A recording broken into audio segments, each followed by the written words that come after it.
Today I'm going to start with our first film, Pirate Radio, or AKA The Boat That Rocked, based on a true story, directed by Richard Curtis. But before we do that, here's a clip. Okay, this movie is, like I said, based on a true story. It's about a boat that was anchored offshore of London in the mid to late 60s, and where there they played rock music and under a pirate radio station. And if you're unfamiliar with what that is, it's a radio station that finds unused frequencies and uses it for their own purposes. And I guess at the time, England was not allowed to play rock music, or it was untraditional for them to play rock music. So this was the only outlet for pop music and rock music in the 60s.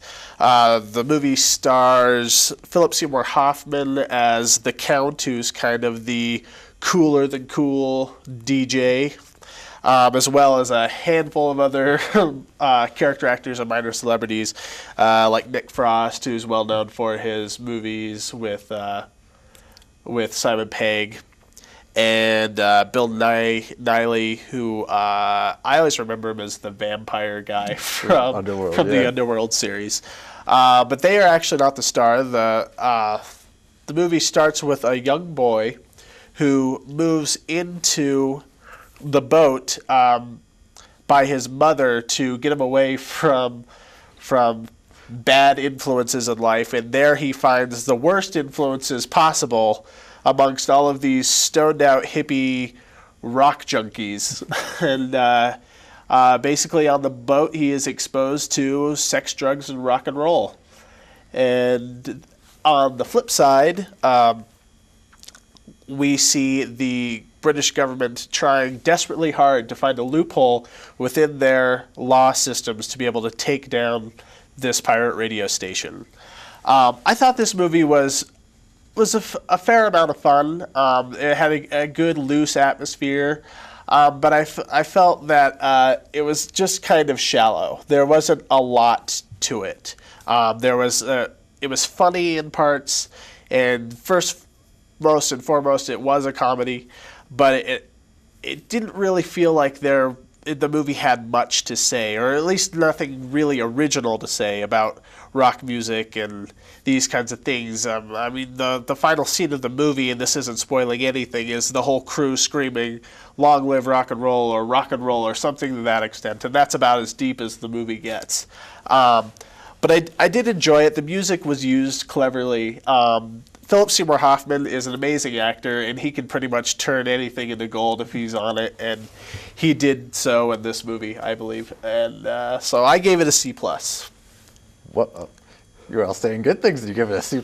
I know. I always get criticized for that. And it's really just because the movie to me, it just never really says much more than rock music is cool and hot chicks is cool, and that's really all you're really left with is just the cool factor. All right. Well, I also enjoyed this movie very much. Okay. I thought it was a really good coming-of-age piece for Tom Sturridge, who is like the most ideal emo kid ever. I mean, he's got the perfect coiffed hair and the tight pants and stuff. I don't know, everything about this kid just is relatable to today's children and their pop culture. Yeah. So I felt it really transcended between, the 60s sexual revolution and the current whatever revolution we're in right now. But it was, pretty much just a fight the man piece. But yeah, I secretly am fighting the man, even though I am the man.